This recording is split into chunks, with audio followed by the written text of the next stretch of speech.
Ross Coulthart and Joe Cahill give an update on UFOs and what's going on in Congress and a whole lot more. It's time for another UFO News Roundup, so get in here. This is Jack with Cosmic Road. I talk about UFOs and the paranormal. Please hit like and subscribe and let me know what you think in the comments below. Okay, here's Ross and Joe. So final question, Joe. In history, the most glaringly obvious example of a committee that really did hold the Defense Department and the intelligence community to account was, of course, the 1970s Church Committee, which did an incredibly intensive investigation into the CIA. It had public hearings where former director of CIA and former senior executives of CIA were called and put under oath and forced to reveal things that were often criminal and illegal that had been conducted in the name of national security. Is there the power in a U.A.P. select committee to do that kind of thing? I don't think so at the beginning, but I think if this were to be established, the key thing here in Capitol Hill that maybe people don't quite understand from home is momentum is everything, right? If there's momentum behind the work that is being done, let's say that there is a select committee that is established here, they may have to start small, but the more things that are revealed, the more on this topic that is, uncovered or acknowledged from the Pentagon, from Arrow, from others, that creates real momentum and that creates real credibility. And once that ball is rolling, then I think you would start to get maybe heavier hitters, bigger players, and then all of a sudden this becomes a much more upfront issue, not just in this building, but I think among the public. So there you go. Once the ball gets rolling, it may be hard to stop. I'm really hopeful for the select committee. I hope that happens. I think that may be our best chance getting some answers and pushing things forward in Congress. We can't really rely on the Senate as much as I would like. But there are members of the House that seem really committed to this. And so put them on a select committee, give them subpoena power, and I think we could really make some progress. The Speaker of the House hasn't said no yet. So, there is hope. There is still hope for this select committee and for it to be a robust and powerful organization that could actually probe the mysteries of the UFO control group and even UAP and get to the bottom of some stuff. Meanwhile, did you know that Stephen Greer asked Danny Sheehan not to represent Lue Elizondo? Well, as I said, I didn't represent Stephen Greer personally. So whatever Stephen's personal attitude toward Lue is, or whatever Lue's attitude is towards Stephen, didn't become immediately relevant.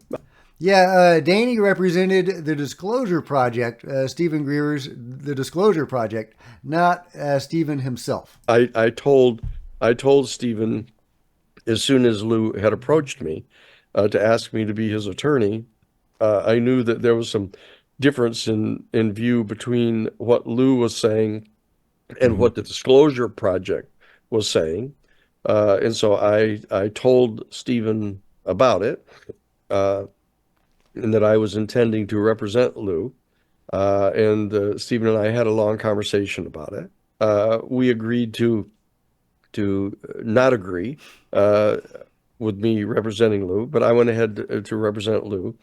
And then there came a point in time when Stephen thought that the activities that he was attributing to Lue, which I didn't believe to be accurate, caused him to want me to not represent Lue at all if I were going to continue to represent the Disclosure Project. And so that was the last conversation he and I had about it. So there you go. And Stephen trying to pressure Danny into not representing Lue. Of course, Danny continued to represent Lue. And it was even implied that if Danny continued to represent Lue, then he would no longer be representing the Disclosure Project. And after watching this, I was left in some ambiguity as to whether he's still representing the Disclosure Project or not. He also talked about not believing the false flag alien threat that Stephen Greer promotes, instead siding with Lue over that. And I personally don't believe in the false flag alien invasion either. Because that story has been around for decades and decades. It hadn't happened yet. It hadn't happened yet. But I do think it's likely a contingency plan of the control group. I mean, even Von Braun on his deathbed was talking about this. So I think there's something there. I think there's some there. But again, it hadn't happened in the decades that this idea has been around. So I don't think it's an imminent plan that the control group has to fake an alien invasion and then seize power. They don't need to do that. They've got all the power.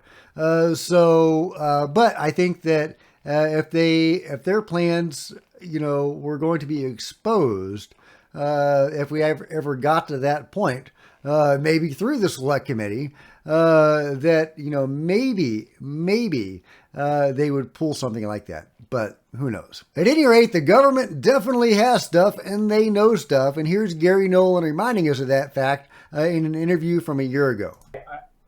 I know from other, let's say, places that there is so much data already on the inside that if any of that were to get outside, it would keep several research institutes full-time occupation. So there you go. They know a whole lot, even at the level that Gary is at. And I suspect there are many levels to the control group and to the cover-up and the secrecy. But he certainly seems to have access to at least one of those levels.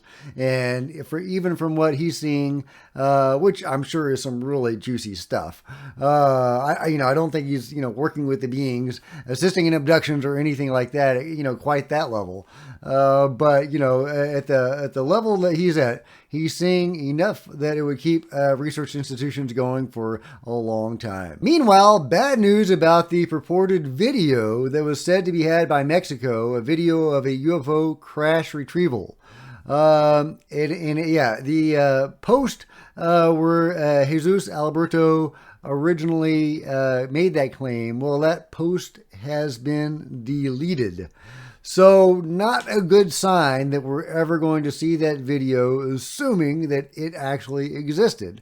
So very disappointing. However, there is some interesting news here. Yeah, here we go. Some interesting news about the Nazca mummies. From Gonzalo Chavez, who says the bodies were shown to citizens because a private company in Mexico bought them during COVID.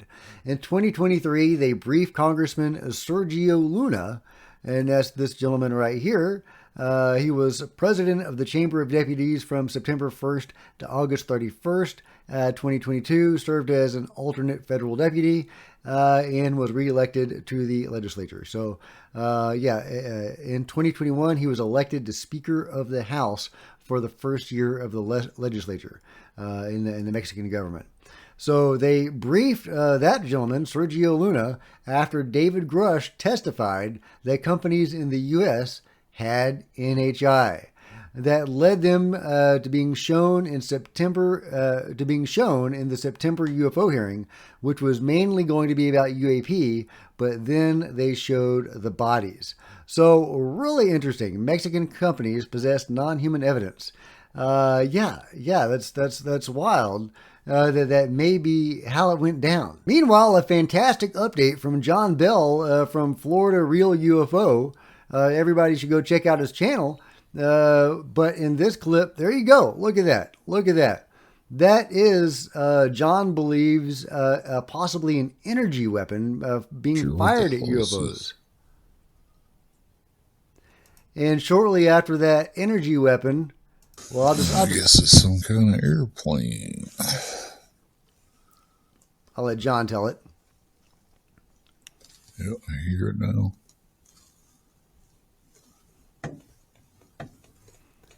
He shortly realizes this is a drone and that it is probably a Reaper drone. That's what he believes. Now, John is one of these experiencers who the phenomenon wants them to get it on camera, presumably to share it with the world. And that's what he does on his channel, Florida Real UFO. And I've been sharing a lot of those videos because I think it's just amazing. And if the phenomenon wants to disclose itself, well, heck, that's what I'm here to do, right? All right, so that's one of the things that I can do is help the phenomenon reveal itself, and that's what it seems to be doing through John. And there's a few other people like John that seem to be able to do this. It's just fantastic. But now he has. Yeah, there was apparently a slow day when there were no UFOs. He went out to film UFOs, and there were no UFOs. And then all of a sudden, he sees this, what he thinks is a weapon being shot from somewhere. It's unclear if it's from the drone or if it's from somewhere else, but it's going straight up. And then that drone appears. And so, what is going on there? Is it the control group firing at the same UFOs that he's been working with? Or a different group of UFOs? What's going on there? Because it's in his neck of the woods, right? So were they targeting his contact? I don't know. But really compelling footage and really interesting, possibly alarming stuff if the control group is trying to mess with his contact.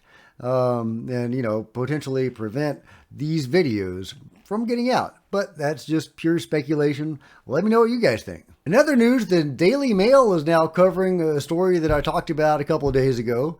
Oil rigger spots UFOs hovering for 10 minutes above the deck before zooming off in an instant on the Mexican coast where locals believe is a submerged alien base. A pair of UFOs were spotted soaring over an oil rig off the coast of Mexico where locals have claimed is home to a secret underwater alien base. A crew member of the vessel near Tampico snapped 2 images, one showing a saucer-shaped craft with glowing lights circling the base, and with the other with a triangular design and 3 lights on the bottom. The witness said the UAPs hovered for what seemed like 10 minutes and then just zoomed off in an instant. Locals of Tampico believe the underwater ET base has been protecting them from hurricanes for more than 50 years. So yeah, that's just a wild story about UFOs off the coast of Mexico and potentially protecting them from hurricanes.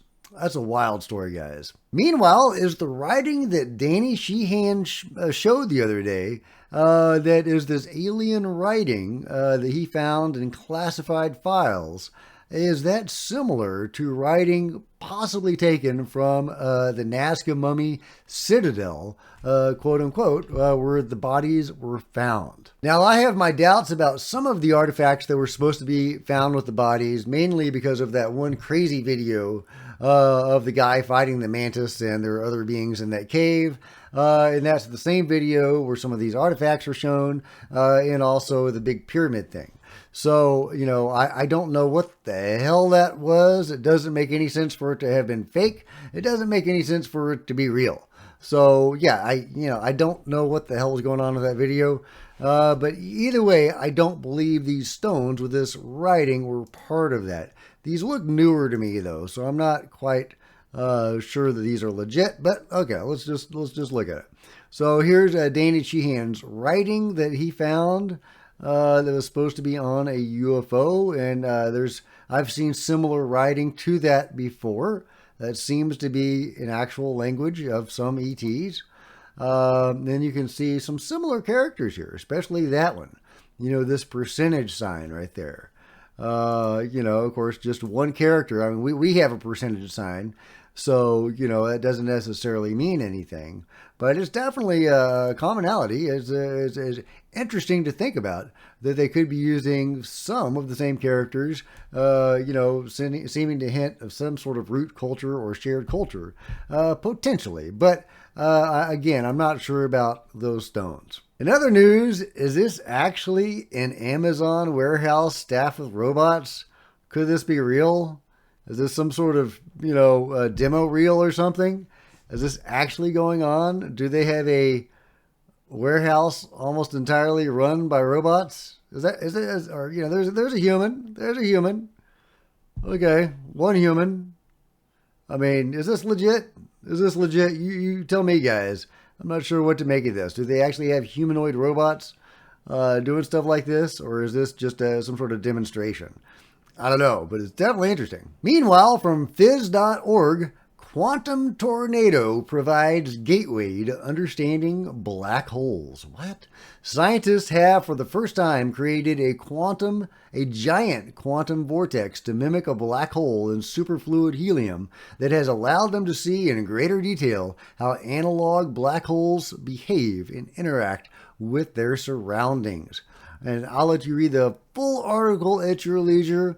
Now, with our more sophisticated experiment, we have taken this research to the next level, which could eventually lead us to predict how quantum fields behave in curved spacetimes around astrophysical black holes. All right, so some potentially important, advancements in science regarding black holes. Meanwhile, check this out. This was sent to me by Chumbles. Thank you, Chumbles. This is just gorgeous. This is a lenticular cloud crowning a volcano. Look at that amazing photo. That's just incredible. I love it. I love it. That is just gorgeous. Nature is amazing, guys. Nature is amazing. Last but not least, from Dean Johnson, still talking about the Langley Air Force Base UFO incursions. This is a gangbuster story. It really is.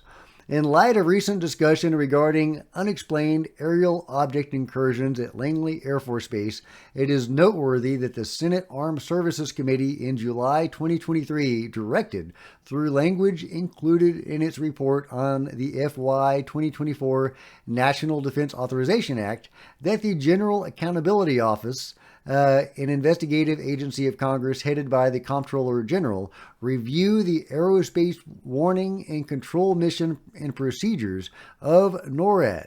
This review was to include assessment of NORAD procedures to manage command and control systems to determine the capacity for dealing with multiple airspace incursions of unknown or hostile aircraft, authorize engagements in the criteria for delegating engagement authority to various levels of command. So who is that? Who's responsible for ordering the shoot down of UFOs at that level? Also to deal with incursions into airspace over military installations in coordination and information sharing, both in near real time and after the fact, between military installations regarding airspace incursions of all types and related matters. So there you go. There's some of the official stuff that's going on regarding to these UFO incursions over Air Force bases or military bases. Now, this seems to have been going on for a long time. Military bases, nuclear facilities, and power plants, obviously warships, dogging planes, buzzing planes, et cetera, et cetera. So they're just now doing something about it. I don't buy that. I mean, they've been doing interceptions of these objects, military, jet fighter interceptions of these objects for a long time. They've been shooting them down. They've been shot down. This has been going on for a long time, since maybe the 50s, if not before. But this seems to be the mainstream government starting to do that, because that was some other level, right? That wasn't the mainstream government or the mainstream military, even though whoever was doing that had enormous power. They could, shut down a whole aircraft carrier, bring everybody inside when there was a UFO outside so that nobody would see it. So it was obviously coming from a very high level, but it didn't seem to be the mainstream part of the government or the military doing that. But now we're getting the mainstream engaged in these incursions. Now, I really, again, I kind of hate to see them getting off on the wrong foot. We're getting the mainstream government and military finally interested in this subject. but only because of a potential threat or a hazard. And, again, I think that's, getting off on the wrong foot. They should be doing some C5 and singing Kumbaya and, giving off love and light to the phenomenon and trying to interact in positive ways with it. But instead, they're talking about this stuff, which is really unfortunate, but it is the way it is, and it is engaging them finally. So we'll see where it goes and what they're willing to share with us. If they do get any information on these unmanned aerial systems buzzing Langley, are they actually going to share that with us? I don't know. I'm skeptical, guys. I'm skeptical. But maybe I'm too skeptical. Maybe you're more optimistic. Let me know what you think about that in this story and everything else covered today in the comments below. And if you've enjoyed this video, please give me a big thumbs up. I sure would appreciate it. Smash that subscribe button and the bell to be notified of future videos. You don't want to miss a thing. Join me on social media, Facebook, Twitter, Discord, links below. Love to see you guys there. If you wanted to support Cosmic Road in an even bigger way, consider grabbing a coffee mug or a t-shirt in the merch store. Or if you're a science fiction or fantasy fan, you might enjoy my novels. See the link below. Or you can become a channel member, because channel members are rock stars, and I really appreciate you guys' support. Thank you so much. Also, channel members frequently get to see videos hours ahead of everybody else. So meanwhile, there's plenty of other videos on the channel, and I'll see you guys next time. This is Jack with Cosmic Road, signing out.